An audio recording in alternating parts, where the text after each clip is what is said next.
When you hear the name Warren Buffett, what comes to mind? Stocks, right? Billions of dollars? The Oracle of Omaha? Yeah, all that's true. But what if I told you his greatest wisdom has almost nothing to do with the stock market? Today, we're going to decode his playbook, but not for investing. This is a user's guide to living a smarter, more intentional life.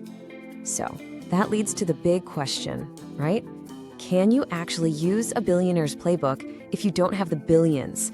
And the answer, maybe surprisingly, is a huge yes. And honestly, it's way simpler than you'd think. Because look, the secret here, it's not some crazy financial formula or a hot stock tip he's hiding. It's simpler.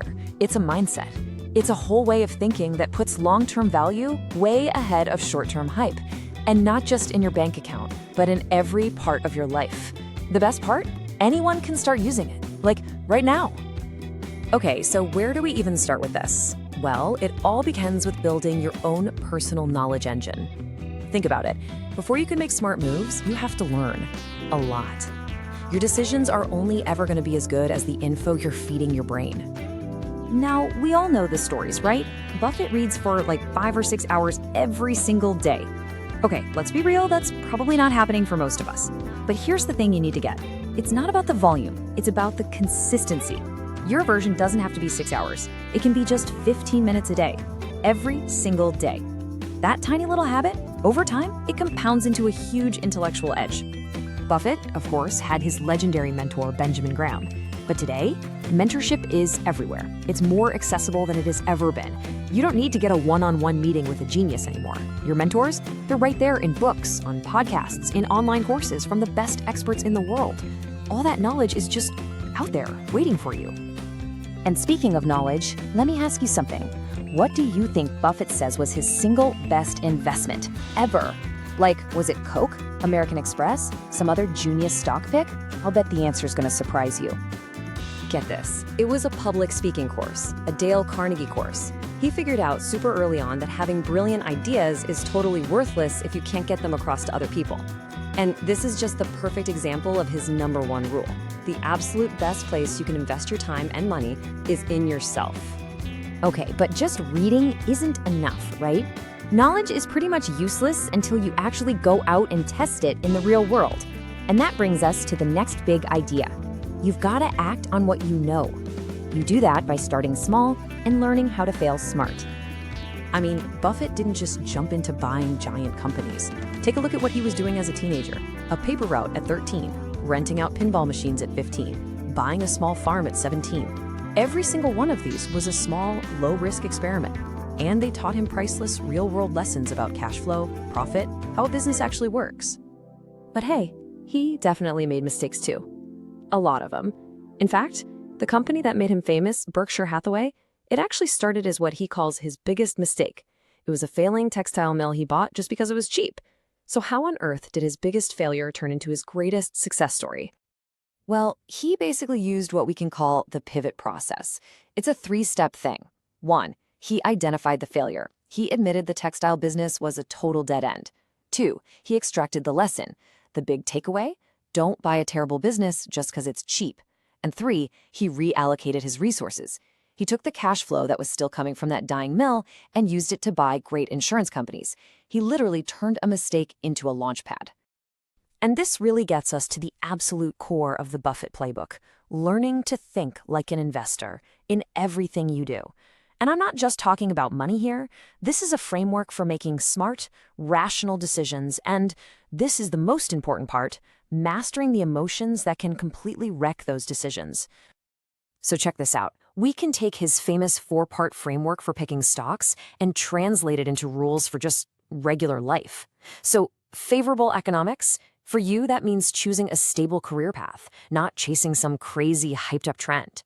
Honest management, that's simple. Surround yourself with people you can trust, people with integrity. Attractive price, it just means always looking for real value, not just a flashy brand name. And circle of competence, this one's huge. Stick to what you actually understand. Invest in your own skills, your career, your industry.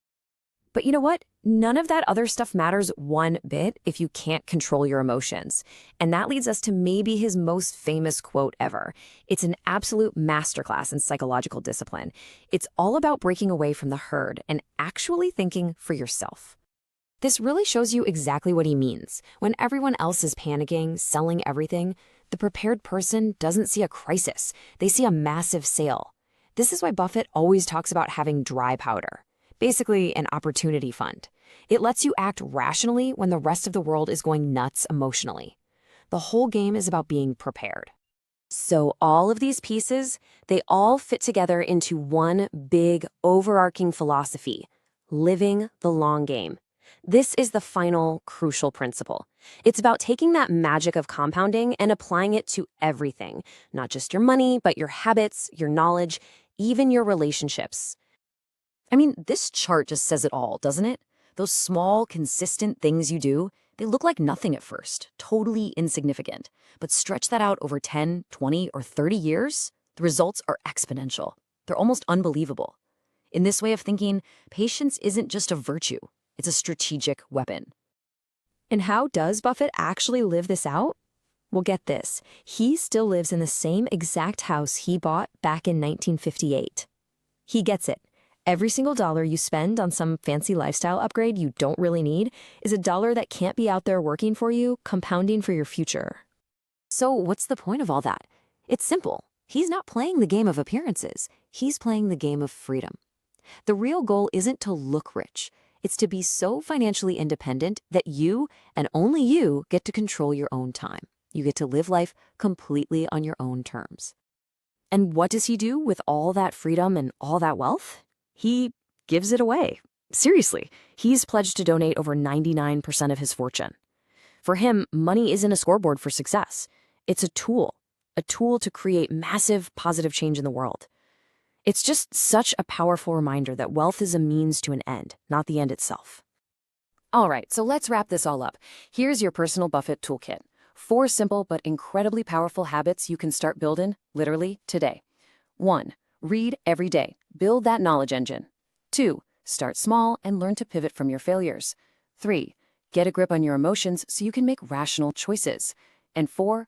Always, always play the long game. And that brings us to the end. I just want to leave you with one last question to chew on. Looking at this toolkit, which one of these habits, which one are you going to choose to start compounding in your own life, starting today?